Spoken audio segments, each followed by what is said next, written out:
Alright, so we back with another video. Today we got a very interesting video. Today we're going to be talking about world football. I'm going to try to put a little bit more gaps in between because it's very obvious that y'all don't really like seeing these videos as much as the other ones. But I'm still going to do it because it's a passion at the end of the day. I'm doing this for fun, doing this for the passion. So I will keep doing it. But today we got a very interesting video. Now, last time I did these rankings, it was a lot going on. I haven't updated these in a little bit. Today we're going to be updating these. This is going to be pretty much supposed to be the December one, but this is going to be at the time we record this January 14th. This video should be coming out on the 15th. The top 10 teams in world football. Now, we're going to be discussing some teams that's not going to be on this list. This list is going to have more teams than ever in the honorable mentions. But for the most part, y'all do want more. Make sure to like. Make sure to subscribe. All that good stuff out the way. Let's hop into it.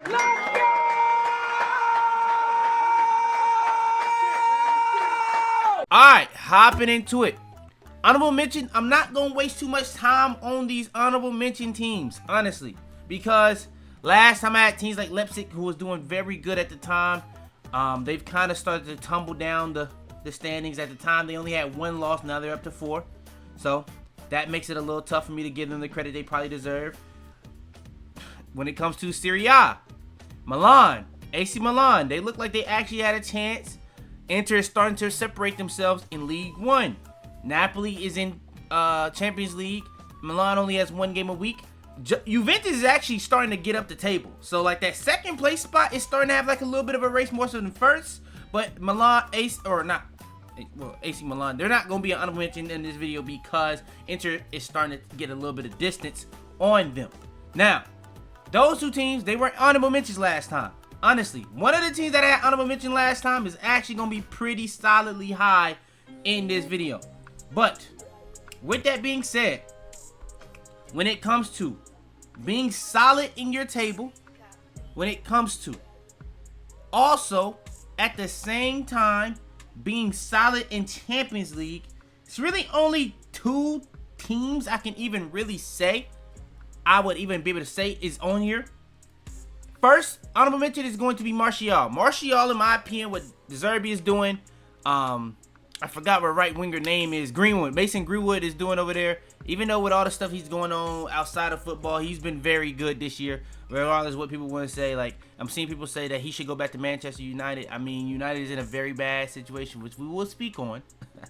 Because we are going to do that. But there's no other time I'm going to be able to talk about it.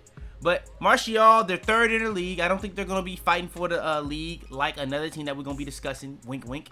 And another team that's in that league that's just been overrated this year. Even their players at sometimes, which we will be discussing. But Martial, they've done a very good job in the league. They've actually been solid in Champions League as well. They're 3 wins, 0 ties, 3 losses. They're fighting for a playoff spot at this point. Like, they're right behind teams like Barcelona, Chelsea, with all things being considered. So, I think that Martial has actually had a pretty underrated season. I have them honorable mention. Next honorable mention, I'm going to have to say, is going to be Atletico Madrid. Now, Atletico, on the other hand, are actually in a top 8 spot in Champions League. But in the league, I'm going to be honest, this is the way I look at the league in La Liga. I'm going to talk about this when we talk about some of these Premier League teams. But the Premier League, what they've pretty much done is, outside of like those top tier teams in these other big leagues, what Premier League has done, they've pretty much, instead of like Bayern getting some of the best players from the teams in their league, now those players are now going to Premier League. Same thing with La Liga. Same thing with League 1. Same thing with all these leagues for the most part. So, a lot of these teams in La Liga that usually will be competitive, they're not very competitive. Now, I won't lie. Regardless of that, the technical ability of some of these teams in the La Liga and the play style and tactics they would do to just get results still can be sketchy, but it's a lot harder to lose games in this league than it was last year for sure.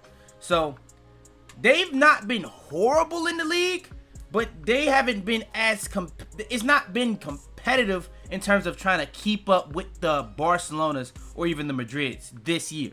So, if they were higher in their league or even just more points, I'd give it to them. But the fact that they have less points than Villarreal, who has been horrible in UCL, and Villarreal has also played less games than them in the league, I have to say they're honorable mention. I almost put them 10th, but they actually have to be honorable mention. They are top 8 in CL. I will give them that, but it's hard to really give them too much credit. Next, and I actually think Atletico has actually been pretty competitive in the UCL with a very, like, they're top 8, and they've played some very tough games. They played Liverpool, they played Arsenal, they played Inter. Like, those are tough games, bro. So, I'm not going to lie and act like they haven't had a rough stretch in the UCL, and they've actually been top 8. So, I give them that. But, last but certainly not least, in the honorable mentions, I had them very high last time in these top 10. Had them 3. Chelsea Football Club. Now, man, Chelsea. Let's just talk about Chelsea United at the same time, bro. What is going on with Chelsea? Bro, Chelsea, what has happened since that Barcelona Arsenal game? You got to think about it. The last one I did, I had to redo it 3 times because I did it before the Barcelona game. Then, right after the Barcelona game, I'm like, I cannot have this be. I have to redo this. I have to redo it for after the Barcelona game because at the time I said that was an overrated game in terms of the grand scheme of things because there was no Pedri, there was no Rafinha. I think people was over-bloating how bad Barcelona was to start the year because when they played PSG, people gave PSG the credit for not having their players, but Barcelona didn't have their players. You know what I'm saying? Chelsea, when they played Chelsea, Barcelona was still unhealthy. So, like, a lot of these big games, when they played Madrid the first time, they were unhealthy. Pretty much all the big games they played in 2025 for that part of the season, Barcelona, for the most part, was unhealthy. So, you didn't get the full health, full strength Barcelona. Now, like I said in that video as well, that was the case for a lot of teams. But the issue with Barcelona is they're broke. So, when they are lacking players, they're not like Arsenal to have crazy depth. They just don't have that depth to really be able to take advantage of a team of that caliber. Now, with that being said, Chelsea, in my opinion, even through this stretch, I still think that in terms of talent, they have a top 10 team. They have their flaws, but they have a top 10 team. Cole Palmer is one of the best teams in the world. Caicedo is one of the best 6s in the world. Reece James is one of the best fullbacks in the world. Cucurella is one of the best fullbacks in the world. Everything outside of that, even Enzo Fernandez is okay. He can be overrated sometimes. He can be underrated sometimes. He's okay. The winger position, everybody loves Esteval, but Esteval, again, I said this at the time, in that game against Barcelona, he wasn't even that good. He had that sequence, which was a generational sequence, which is why you say he has these generational potential because he shows flashes of that, but he's never done anything so far consistently. I actually think he was actually better in the game that happened today against Arsenal than he was in the first one. The first one, he was wasteful. This one today, he came on, he kind of was actually very good for them. So, I don't know. But the thing with Chelsea at the time, when they played big teams, it was guaranteed they play better against big teams than they do against smaller teams. And then after that Arsenal game, you kind of see what I'm saying. When they play these smaller teams and they have to control possession, they have to build up, break down people, they can't do it. But when they going against these bigger teams and they're playing this press, their press may be the best in the world. And I mentioned this earlier. Arsenal has the best defense in the world, but Chelsea's press could put them in that same debate. The issue is that back line, which is why it makes it tough to really argue it, because their back line, the center back combination and goalkeeper combination is really what kind of holds them against a team like Arsenal, because Arsenal can chat to them fullback wise. They can chat to them with all this other stuff, but when it comes to that center back combination, it's nothing to say. Goalkeeper, nothing to really say. So Chelsea, in my opinion, it's just when they play the bigger teams, they just have a good setup. I'm interested to see how this manager's tactics is going to fit with the team when they play these teams, because when they played the team over the weekend, they played completely different than how they played against Arsenal. So I don't know what's going to happen with that. Enzo actually, Maresca wanted to do stuff like that. But the issue is with Chelsea, Maresca was actually one of the best managers in the world this past year. I really, in my opinion, wasn't too debatable, especially if you watch Chelsea play. So the fact that he got fired was crazy to me. They did have some crazy results, I won't lie. But it's coming out that he didn't even have full control of the players he could play game to game, the substitutions he can make game to game. That's a crazy situation to be in. And this was a team that made some questionable sellings. Like, you got to think about it. This is a team coming into the year that had all this potential. And Club World Cup, They did start the sellings and buyings before the Club World Cup. But even then, think about if João Pedro and Nicholas Jackson was able to play together. But now you're selling one, like, you have potential, but you're selling the potential and getting new potential. That's just, it just doesn't really make sense in my opinion in terms of Chelsea, the things that they're doing. And then we're not going to have a time to talk about Man United. I think Man United is in a way worse position because Man United, I think Chelsea in terms of who they hire is more like a yes man, but we'll see. You know what I'm saying? We'll see. Man United, on the other hand, they don't have, their fan base genuinely think they have talent. That team is not good. The only person that even has any talent is Bruno. He was being played out of position the whole year. He's a person that's going to generate chances out of nothing. You know what I'm saying? A lot. He's not going to be the best dribbler, but in terms of passing and creativity, and especially finishing, he can be very good. But he can be sometimes where he'll troll. Like, it's just what it is. You got to live with the positive, but you also got to live with the negative of Bruno Fernandes. But outside of Bruno, like, there's not really much over there. Like, and Buemo is a GA merchant. If he's not getting GA, what is he doing? Cunha is just not good. Decision making is horrible. I don't like, and now all these people that was complaining about Amorim's formation, Cunha doesn't have a spot if you don't play there because Bruno's gonna play the 10 now. And now people that say that gas Manu because of a feat of playing on England's national team, brother, he's not good. He played the full game against Grimsby Town, the worst result in Manchester United history. He played the whole game. Think about all like the bad games that's really happened in recently. Manu's played these games. Like, I don't really understand. Like, he's not making a difference in none of these games. I'm not really understand. Over the weekend, they just played against Brighton's backups. He played the whole, like, I don't think he played the whole game. I think he got subbed on, but I think he got subbed off, actually. I think he got subbed off, and then they start scoring. I think what actually happened. But, yeah, bro, I'm going to give it a bean, bro. United, I don't really know what's going on. Like, even if you bring back a guy like Rashford, that doesn't really do anything. For Barcelona, he's not good. Like, as a Barcelona fan, he's just not good. So, I don't really understand what's going on between these two teams. I actually think that Amorim was actually improving the situation. And I think that the team players they were buying weren't for his system. They were buying regardless of who they had at manager, which is the way you should do it. If you don't believe in your manager, you have questionable results like the Tottenham game, like the Grimsby game. Like, he had a lot of questionable results. The Everton game, he had a lot of questionable results. He could have got fired after all three of those results. He didn't. The game he got fired was when they drew in a very big rivalry, which you could say could be a very questionable game as well. But Leeds have been very good. That coach, by the way, one of the clutchest coaches in the world right now because they said his job was on the line. He goes out and plays for almost all the top teams in the league, gets results. You got to give him credit for that. So, yeah, and then after the game, he said, I'm not here to be a head coach. I'm here to be the manager. Gets fired. It's not really, you know. So, I think that the way stuff is working for some of these teams is just poorly run clubs. But Man United just don't have talent. Chelsea legitimately has talent. So when I see United fans say, we're better than Chelsea. Yeah, brother, I'm sorry. I don't know what Chelsea we're talking about. Like, Chelsea has about 5 players better than... Like, if we do a top 6 players of both teams, Chelsea has 5 of those players. 5. They may have more, but 5. Now, I will say, since Amorim has left, Sesko has started getting going. So, I do think that there were some things that was going on, but I do think that, like, they're finna tumble down the table. Like, Amorim was getting results. He was actually not, like, the little stretch of games where you had Wolves, Burnley, and Leeds. That was a situation that he probably should have took advantage of. He should have came out with 9. But if you use the context, Wolves have been very competitive recently. Like, after that 4-1 game against United, they were very competitive. They should have probably won or got points in more of those games. The Arsenal game, they should have got points. Another game after that, they probably should have got points. You know what I'm saying? And then in January, Mane, that pickup has actually been huge for them.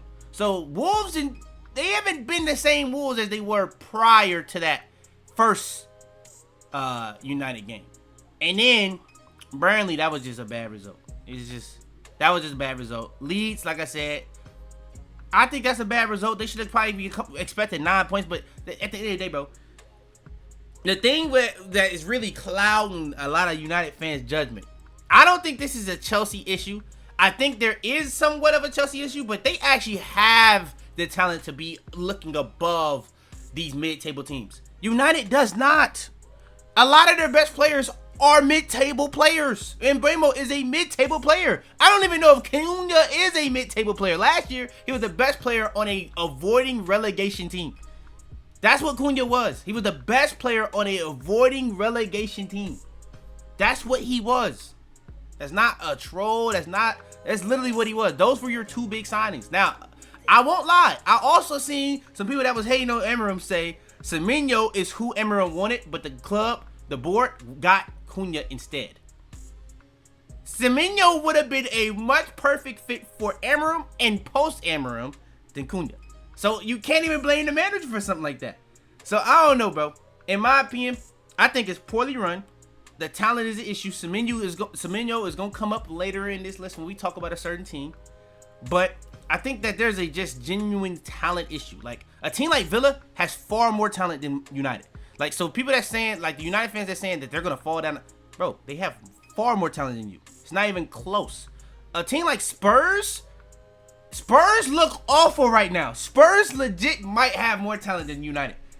I'm not even trolling. Like, a player like Van de Ven goes into United's team instantly. A player like Romero goes into United's team instantly. I'm talking about instantly. Bro, I'm not even trolling, bro.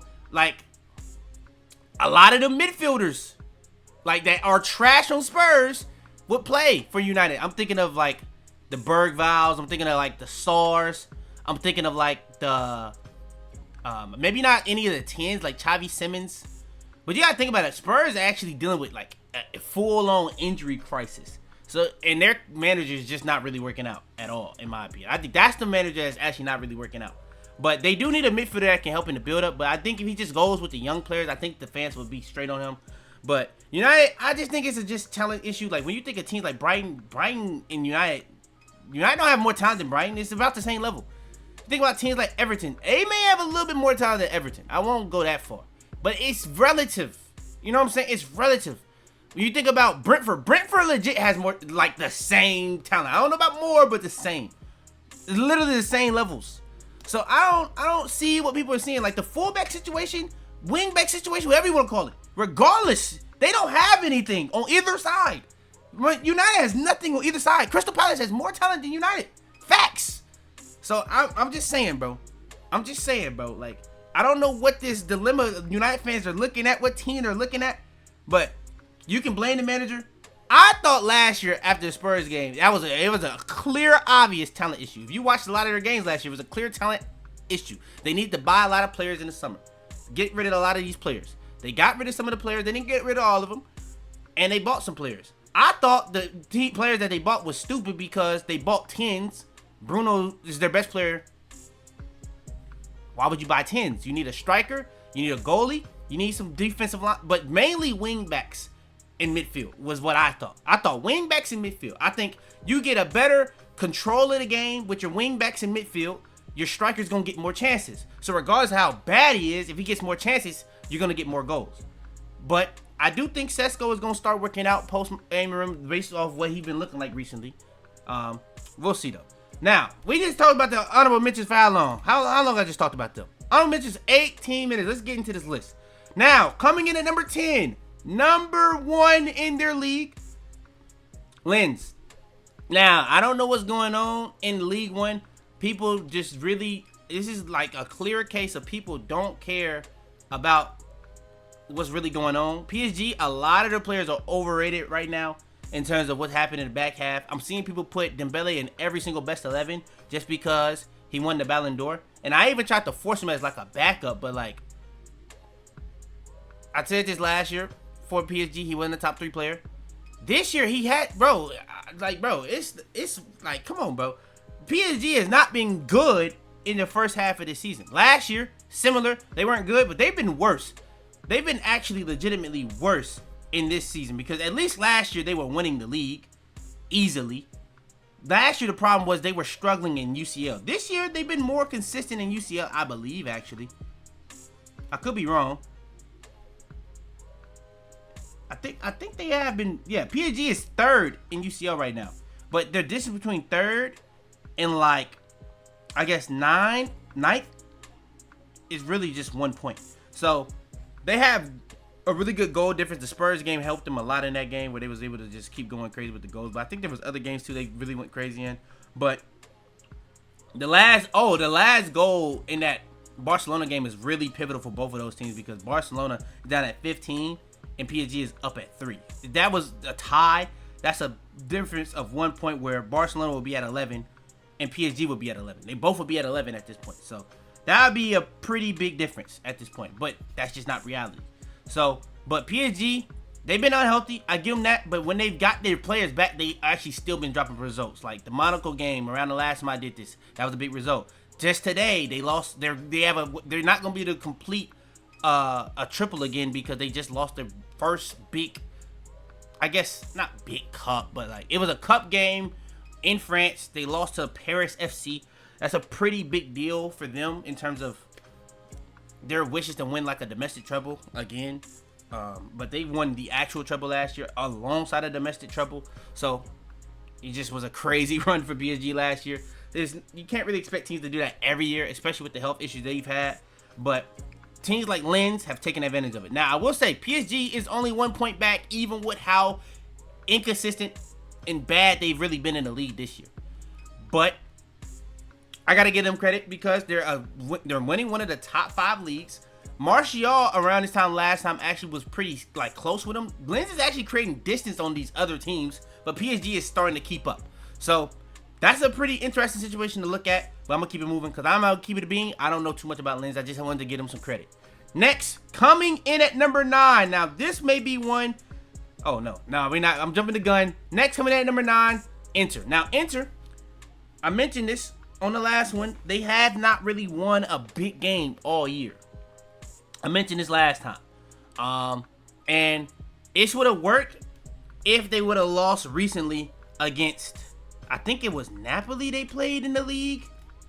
I know they had like the, you know how the Supercopa is for Spain. They was in I guess the Middle East playing games. I don't remember exactly what country it was. And they beat Bilbao and then they beat Madrid. Inter had a similar situation like that, but they played, was it Bologna? It might have been Bologna or Atalanta. It was one of those two teams. They lost the game, long story short, in the semifinal. It was a 4-team competition, and I think it was the first place and second place of either the Coppa d'Italia and the first place and second place of the league. So it was AC Milan, Inter, Bologna, and Napoli. The final ended up being Napoli and Bologna. So that's just what it was. AC Milan and Inter ended up losing both of those games. Inter, before today, or this last weekend, I guess you could say, they had not really won a big game all year. Whether you want to think about Champions League, where they had actually been pretty good until that Atletico game. I think they were actually undefeated, but that Atletico game was the first like real big game they actually played within Champions League. They lost, you know? So you have that. But also, let me see if I can find it. I don't remember when they played though. I genuinely don't remember when they played. Bro, when was this game? I know for a fact they had a big game. That might have been a cup game though. That legit might have been just a cup game. Yeah, it was in the. Oh, they didn't even win. They tied. I thought they won this game. I genuinely thought they won this game, bro. This was going on at the exact same time as Barca Madrid. So I was trying to watch both games at the same time. But I had turned it off because I thought Inter had literally just finished the game off. But apparently they tied. So they still have yet to win a big game this season. So Inter is in a very weird spot, but they are taking off in the league, like I said earlier when I was talking about the Serie A teams. So I wanted to give them credit for that because it looks like they're going to kind of lock that league down, in my opinion. So if they can lock that league down, be competitive in UCL, I think they can stay in this top 10 very easily. They definitely have the most talent, in my opinion, out of all the Serie A teams. I think they just had too many competitions they was trying to fight last year, and that kind of hurt them in the league, hurt them in CL, and hurt them in the cup competitions that they had in Italy as well. So we'll see, but I have Inter at 9. I think they can do a little bit better season this year in terms of overall winning trophies, but we'll see. Then coming in at number 8, now, I'm going to keep it a bean, bro. I didn't have this team very high last time. Let me make sure. Last time I had this team 8. I actually had Madrid 8 last time. So they actually are staying in the same spot. Same spot. But Madrid right now, they are low-key moving like United and Chelsea. But the thing is, I actually think this makes sense for them.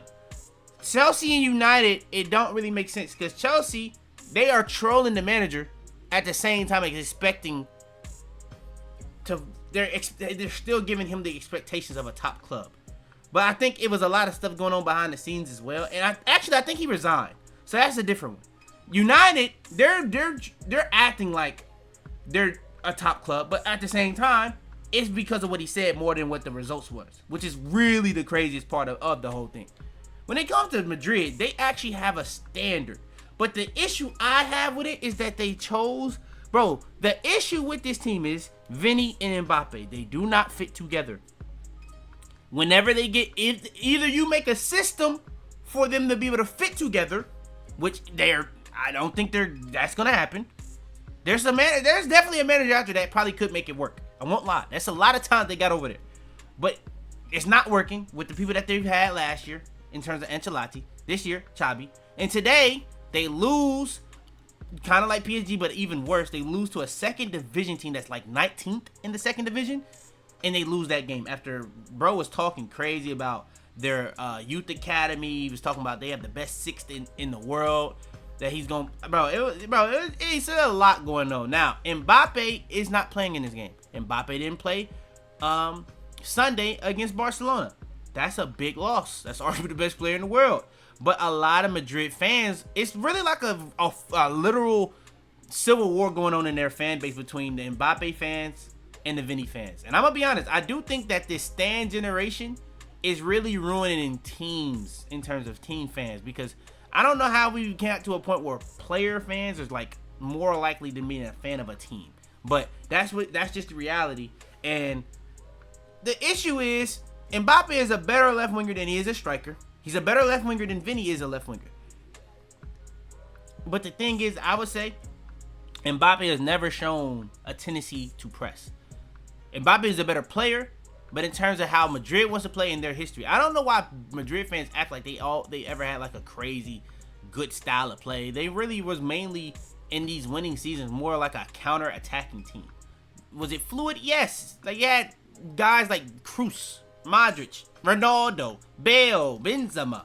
You know, they had very high technical players, but like they were never like this crazy possession-based team. You know what I'm saying? They was like a long ball, counter-attacking, really defensive team. That's just what it was in reality. They could score goals because when they got on that counter, they had them guys. But I don't know why people acting like they played a certain way. But I do think what's going on right now is just not it. So whether you choose Vini, whether you choose Mbappe, but choosing one of them over the manager, and I actually thought Xabi Alonso wasn't that bad early on, but I will say Xabi was starting to get pressured by the players, and I think he noticed that the management above him was choosing the players over him if that came down to that. So he started to even let the players dictate too much stuff. If Xabi would have stayed the same way he was in the Club World Cup and early in the season, where if you weren't playing well, you had to sit the bench, I think he would have still had his job regardless of the results. And I think the results would have been better after that Barcelona game. But after that Barcelona game, where they beat Barcelona, really since Bellingham came back, where you had Bellingham come back against Atletico, they dropped that game. And then ever since then, it got a little bit more inconsistent. But mainly after the Barcelona game is really when they started drawing all them games. And like I said, La Liga is not really about losing. It's just dropping points of any caliber against some of these teams, because a lot of these teams' best players have gotten poached from these Premier League teams, so it's not the same quality as last year. So I'm seeing people show like the record of Xabi Alonso versus Flick. Like, bro, this is not last year. It's not the same. So like, that's the same. It's the same reason why Barcelona has such a crazy record, and people are looking at Barcelona as like not this competitive team in Europe, which I kind of do agree with. We will get into, but Madrid, I had them at 8. I do think that they have some issues defensively. I think they have issues midfield. I think they have issues in attack. But Mbappe has been so good that a lot of their issues in attack people don't really talk about. But I think people have talked about the midfield issues. I think people have talked about the defensive issues. But the attack issues, you can't really see them because Mbappe has been that good at scoring goals. But if you watch these games, it's been issues a lot of these games, and especially in big games. And I mentioned this in the last time. In big games, they have not been good. When you go back to last year, you go to the Club World Cup, you go to the big games this year outside Barcelona, and I already mentioned earlier, Barcelona was missing a lot of guys in that game. I do give Madrid, though, the credit in this game against Barcelona. I think, bro, the scoreline in this game was very, very, very fluky, in my opinion, because first goal from Rafinha was fantastic. I think that was a great goal. The Vini goal was out of nothing. And I think that's something that Barcelona got to figure out. But you seen Vini against teams like Liverpool. You seen Vini against this team today. He was trying to outpace players. I'm seeing guys catching up to him. Vini looked like Usain Bolt versus Barcelona. So I don't know, bro. I literally don't know what's going on in terms of that back line sometimes. Because sometimes it's the high line, but sometimes them guys are just bad. I won't lie. So Vini was very ridiculous in that game. Both times now. Now, I think the first game he was very wasteful, but he was creating chances. That game, he was wasteful, but he was better in terms of in front of goal and making decisions. He was better, in my opinion. He was creating chances. He was just better at decision making. And then the Gonzalo goal, like that was just nah. Come on, bro. But I will say, Barca had control of the game. The sit back gimmick against Barcelona is not gonna work I will say if Barcelona get like a real 6 and just run with 2 8s, forget the 10 shit, and just have De Jong 8, Pedri 8, Barca could be very, very scary if they can get a real 6, because that could help their defensive qualities. And I seen they was trying to do something like that with Eric Garcia, who has actually probably been their best defender this year. It's either him or Balde, which is kind of sad to say.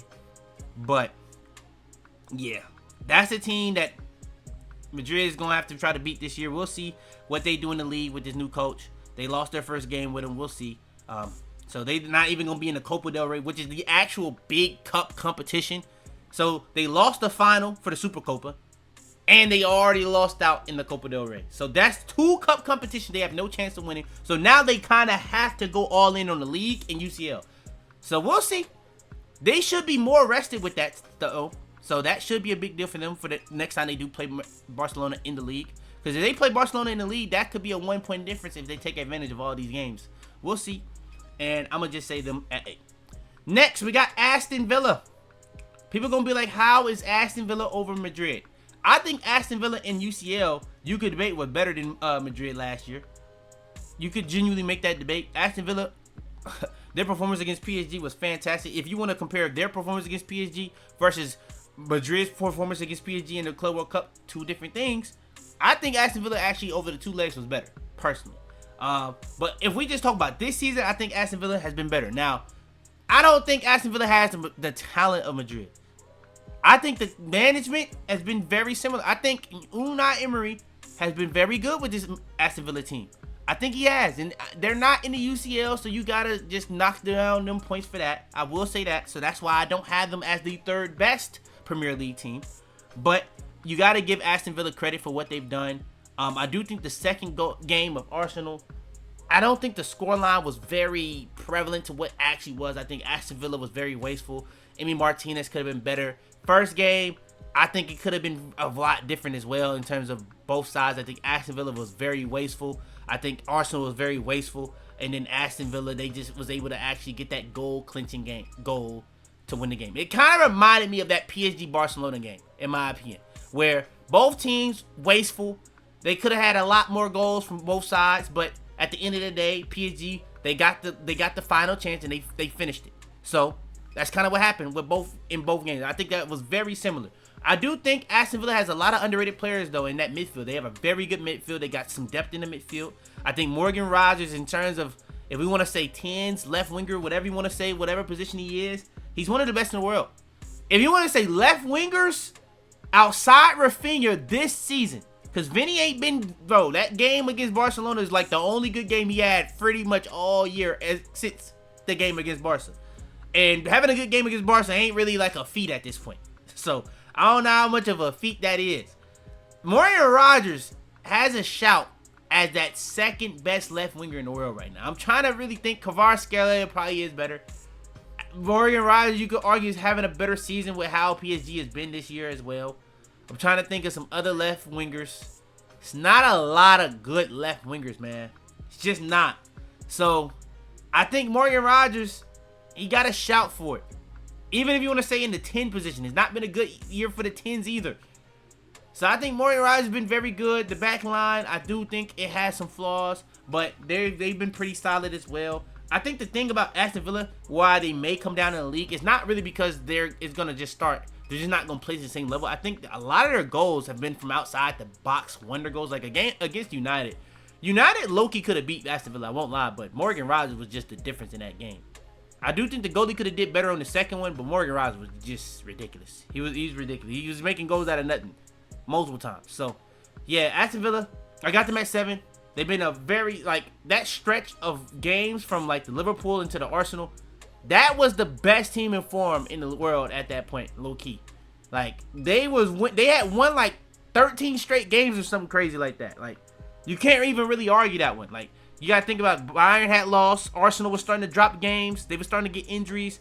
Aston Villa was on a crazy little stretch right there, so I got to give them their credit. And then coming in at number 6, people are not going to really like this, but I got PSG.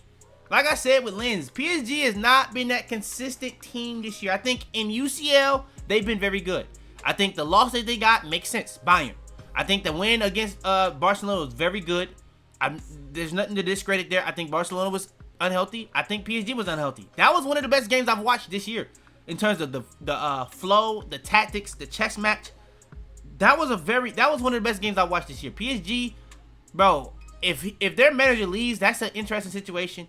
Hakimi came back from Morocco, so we'll see what they may have a very similar 2025 second half of the season where they're starting to get healthy at the right time. They can put it together for the Champions League. They already pretty much got a top 8 slot. I think all they got to do is just do these last 2 games, finish this out. They can get a top 8 slot pretty much guaranteed. Say for instance Arsenal, or not really Arsenal. Arsenal has no chance of really falling out that top 2 spot. Maybe Bayern drop some points somewhere. PSG could do something. They could get in that top 2 and have that home advantage thing that's going to go throughout the Champions League round. So, we'll see. PSG, right now, I think they have had a pretty inconsistent year so far. But they can only go up at this point. I don't think they go down any lower. They can only go up at this point, in my opinion. Then next at 5, a very underrated team right now. For whatever reason, Liverpool. Now, I will say, the injury to Izak is the only real knock I can give them. But defensively, they're getting more solid. Salah's going to be coming back from AFCON. The ekitike Izak dilemma that you had is no longer a dilemma because of the Izak injury. Wirtz is starting to put it together in terms of how y'all want it to be. I thought he was already playing pretty good the previous games before this little stretch of getting GA, but now he's starting to get GA. And I'm not saying he's been good all the whole season, but he had been starting to get it going before this. But he's getting it going and he's starting to get GA. I'm just saying, bro. Liverpool right now, they're on a really good unbeaten streak. They have dropped some points in some questionable games. I will say that. But like I said, dropping points in the Premier League, dropping points in League 1 is not the same thing. Liverpool hasn't lost every big game. I think the game against Madrid was a pretty big win. They played Arsenal both times. They were very good. I was questioning if Liverpool would actually play that well against Arsenal the second time. I think you could argue in the second time they were the better team. So I think Liverpool is actually, they've had a very and I'm going to say this. That game against Arsenal is doing a lot for this placement. It's not really the unbeaten streak. It's not really the game against Madrid. It's really the fact that they're still able to get points against teams like Arsenal. That's doing a lot because Arsenal right now, we're going to talk about it later, but right now, that's the team that everybody's trying to beat. That's the team that everybody's trying to beat. So, I do think the Liverpool stretch right now is very underrated. I think that they're getting guys back. They're starting to get some form. If they can get, and we're in January. If they haven't really done much, actually. So, that's the thing. But if they can make a purchase or two, to solidify this team a little bit more. They could go up, kind of similar to a PSG. If Salah can get on form, which I don't think is going to happen. I'm going to keep it a bean. I'm going to be honest. I don't think that's going to happen. I don't think Salah's going to get on form. He wasn't really that good in the AFCON. I just don't. I think Salah is a GA guy. If he's not getting GA, what the hell is he doing? He used to actually press. That last season with Klopp, he stopped. Klopp leaves. He hasn't really pressed since. So he doesn't press. If he's not getting GA, what the hell does he do? Genuinely, I'm asking. So we'll see. I got Liverpool at 5. I think it's starting to get going at the right time. I'm seeing some people saying Klopp may get fired. Klopp is not in the same situation as Chelsea and United. He won the league last year.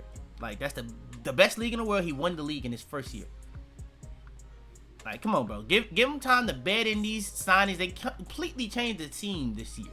So give it some time. Give it some time. This is very now, I will say, the most underwhelming, underperforming team of the year is not PSG. It is Liverpool. It is easily Liverpool. Not even close, in my opinion. But we'll keep going. Now, I didn't say we was in the top 5, but you get it. We did Liverpool. They were 5. Coming in at number 4, going more into the top 5, we have Manchester City. Now, City is a tough one because if I would have did this like a couple weeks ago, City would have been 3rd easily. But that little stretch of games, dropping games, in my opinion, did a little bit for them. It did a little bit for them, in my opinion. So if they didn't have that, I could have easily said it. Especially with them being in the top league and being the team that's fighting. But with them being in a race, I feel like a team like Liverpool that don't really have pressure on them, you know what I'm saying, dropping points, that's a bigger deal than City that have all the pressure on them dropping points. Because this is a team that they must continuously get points. And to be dropping points against the teams that they are dropping points to, it's just, you know, it can't really happen. Now, they do play United this weekend with a new manager. So we'll see how that goes. I'm expecting a win. Is it a guaranteed win? Sadly, no. It should be, though, in my opinion. So we'll see. But City, Cherokee, like I said, if I would have did this a couple weeks ago, Cherokee was looking like, if we talking about 10s, the most informed 10 in the world, bro. He was looking crazy. Semenyo, I do think, actually changes things. We've seen these last 2 games. You had the Newcastle game recently. You had the game against whatever, Exeter. Which, if you watch that game, 10-1 was not really the scoreline. They actually was giving up a lot of chances in that game, I won't lie, for that scoreline to be what it was. But Semenyo is actually going to be huge for them. The thing I'm confused with, how does this work in terms of Semenyo, Doku, who's already been the best left winger in the Premier League. He's already been that. Like, if it's not Morty Rogers, it's already been Doku. And then you got Cherokee as a 10. I think that's kind of slotted, but Foden on the right. Because I think Semenyo and Doku is your best winger pairing. Those are actual wingers. I don't think of Foden as a winger. So do you go, like, how do you make this work? That's a good issue to have, but I just don't know how you really make this work. Because Foden actually was informed to it a little bit with Cherokee. He has started getting goals. But the thing that's really the question with the real reason why City is kind of falling, because I'm starting to lose a little bit belief in their title aspiration, because Haaland is slowing down. I think if Haaland slows down, this team is not the same team. Because Haaland, in my opinion, when it was like the Mbappe, Kane little dilemma going on, who's the best, I thought it was easily Haaland, because what he was doing in the best league in the world. And if you compare the penalties at the time, it wasn't really close. Haaland was really ridiculous, especially when you look at the improvements he's made in build-up this year. I thought it was Haaland easily, in my opinion. Even though Kane can play all these different positions, he drops in deep. He's still such a great playmaker while also being such a great goal scorer. And Mbappe having as many goals as he had. I thought Haaland, for what he was doing in the league he was playing in, and internationally for the league team he's playing for, he was carrying Norway. Bruh, I thought Haaland deserved so much more praise than he was getting. I thought people even having the debates, in my opinion, I understood it. But I thought Haaland, he deserved the extra edge. But if he's slowing down in form, let me tell you this. If Haaland is slowing down in form, I lose a little bit of belief, because I don't believe in his defense. I don't. They already picked up the injury to Gavordio. That's a big one. So, I don't know. In my opinion, it's a tough situation, in my opinion. So, I got City at 4. I think they could be slipping. I think the Semenyo signing could be big. But if If they can finish that signing, bro's name is slipping my mind from Crystal Palace. Guehi. If they can finish that signing, that could be big for them. For now and the future, honestly, because they need back line. I honestly still think they need a right back. Midfield, I like Raji came back. He's actually been pretty good since he came back. But the issue I had with how they were playing, if Haaland's form is dipping, they don't really have control of these games. If you watch City now, they don't play with control. They kind of play more, it's not counter, but it's not possession based mostly. Like they don't really, they give up a lot of chances. They give up a lot of possession now. Now with Raji coming back, can they start doing stuff like that? Can they control the midfield a little bit more consistently? Maybe. That could be the thing that happened that could keep them in the race with some menu joining. Maybe they get another defensive signing. Raji coming back, getting a little bit more control of the midfield. Could that be what happens? But like I said, I feel like Pep is going to be itching to try to have both Foden playing and Cherokee playing. And it's going to be like Raji off the back end. I don't think that's going to work. So we'll see. We'll see. City has a pretty interesting issue to handle. We'll see though. Next, I got Barcelona. Now, I won't lie, this may be biased. Barcelona, though, in my opinion, is outside those top two teams. You could even argue with the top two teams. Is the most informed team in the world. I don't know when the last time they even drew a game. They have only been winning for a while now. The reason why they took the lead over Madrid wasn't just the drop in form of Madrid. Barcelona had been winning games for a little bit while. I think since the Chelsea game, they haven't lost a game. They haven't tied a game. This team has been ridiculous. I said this at the time, bro. Joan Garcia, regardless of how bad that back line is, he gives them an added bump, an added juice that they didn't have in those games like the Inter game. And I do think in the Inter game, it would be a little bit different if they had Balde and Koundé, but they didn't have those guys. But they also didn't have Ter Stegen, who is a problem in itself. But Joan Garcia is having a ridiculously good goalkeeping season. And I know he gave up the 2 goals. The first goal he could have probably did better on, but that was just, like I said, that was a great play from Vini in terms of the creation into the finish was actually one of the best. That's one of the best plays Vini has had in over maybe 2 years now. Since like that, I guess, quote unquote, Ballon d'Or season he had, you could argue. But the Gonzalo goal, that was, I don't know what the defense is doing there. I don't really blame Garcia for that. But if you watch the second half, bro, even in the first half, like, if you watch Barcelona a lot of these games, when they was keeping on them clean sheets up to this game, it's not because of the back line is good. It's because Garcia's just been that good. Garcia has been, the issue with Barcelona in these European games is they're going to control games. It's going to come down to if they're healthy, and it's going to come down to if they're finishing chances. Because Garcia, it's going to be tough for teams to put up as many goals as Chelsea did. The context of Chelsea was, one was an own goal, and the two other ones was red card. So it's not, you can't really say that was a bad game from Garcia as much as Chelsea just, it was hard for Barcelona to have control of that game. And then we're not even talking about Rafinha came on late in the game. Pedri didn't play in the game. That's one whole part of the midfield that you just can't control.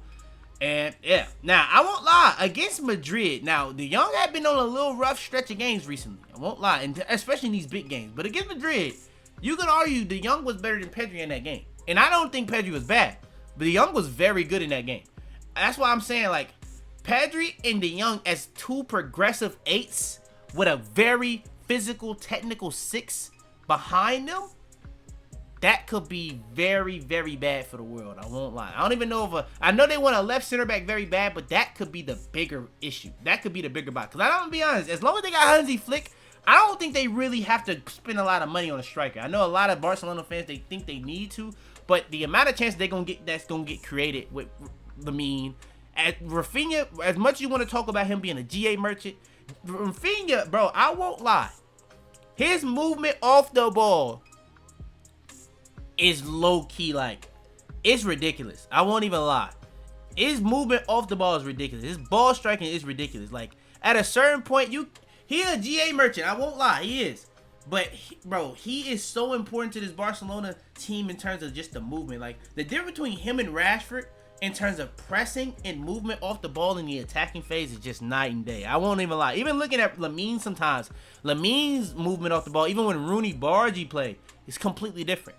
So, like, that's the one flaw I would probably say is in Lamine's game, attacking-wise, probably attacking movement and finishing compared to Rafinha, but he's just so ridiculous at everything else that in terms of attacking, in terms of playmaking, dribbling, it's just decision making. It's just a stupid combo at that point. But Rafinha is just, hey, he's gonna be huge in these games. Like I think people forget how big he was in that Inter tie. Like everybody talks about Lamine. Rafinha had some crazy goals. He even should have probably had the clincher.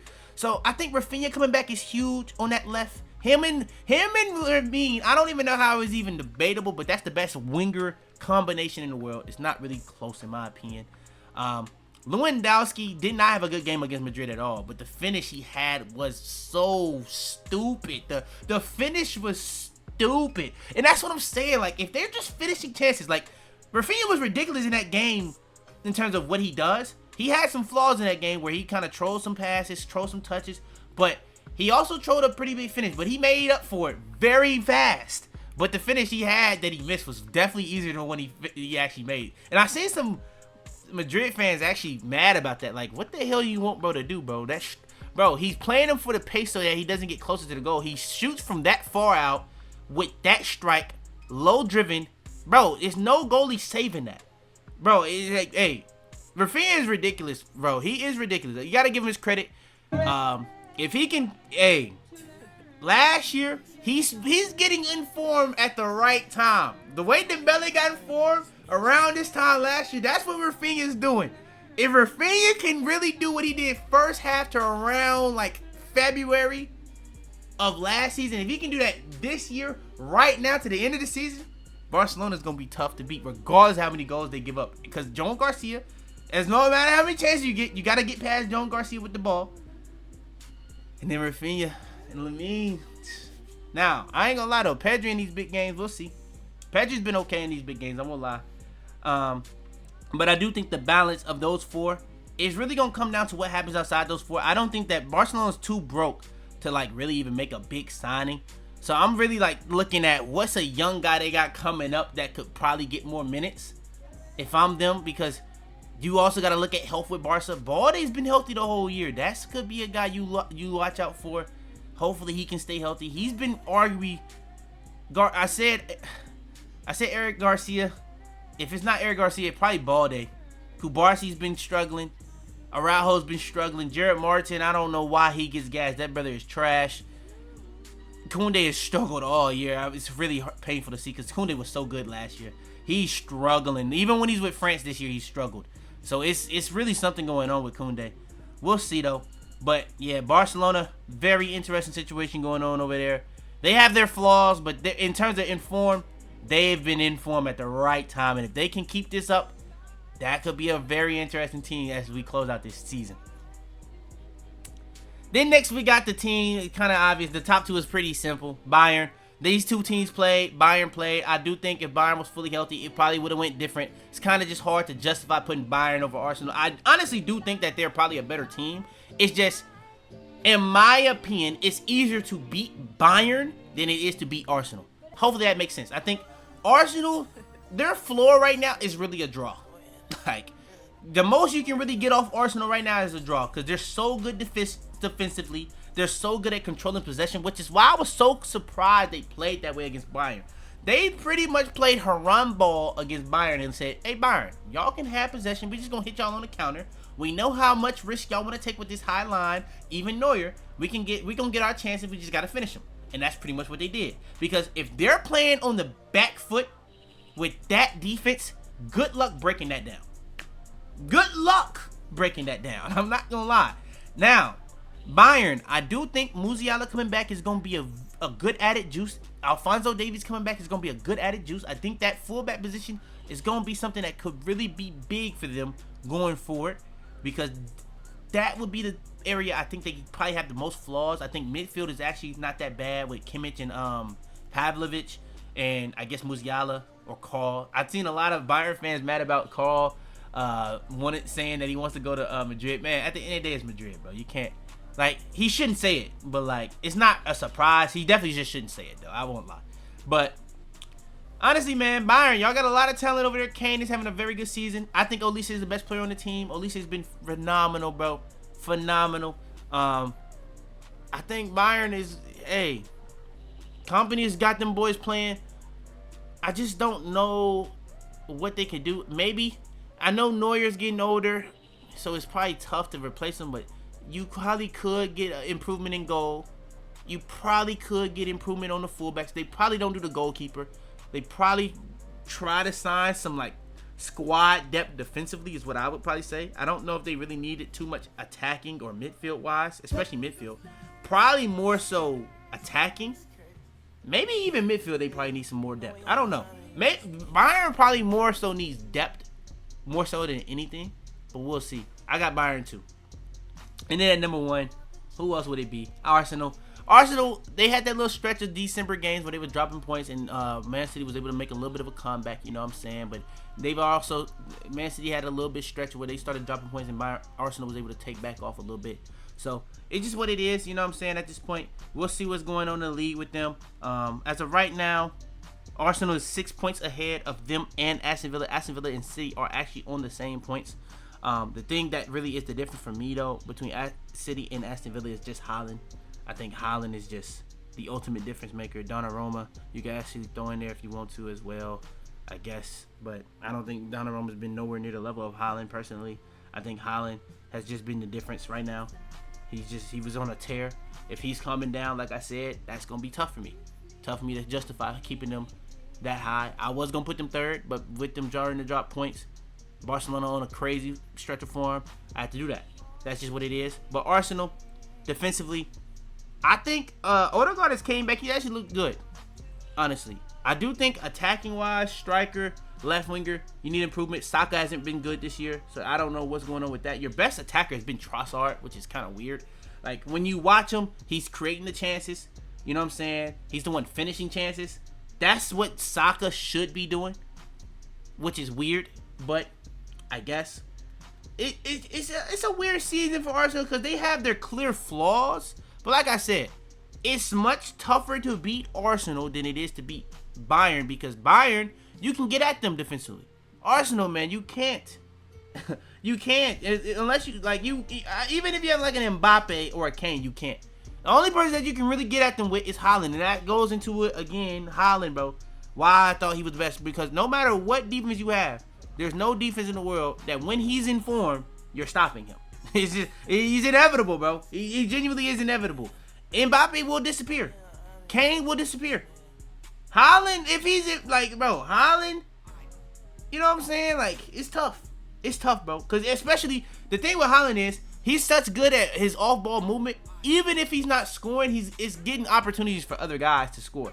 So, like, if you put too much attention on stopping Haaland, now it's opening up all these other space for these other good attackers like Doku, like Semenyo now, like Cherky now, like Foden now. So, even Rodri, he's back. So, it's going to be interesting. Arsenal, I think it's really more so that backline goalkeeper combination. Midfield is okay to me. I think there is some overrated things about aspects of that midfield. I think the balance of the midfield is very good. I think that combination of Zubimendi and Rice is very, very good.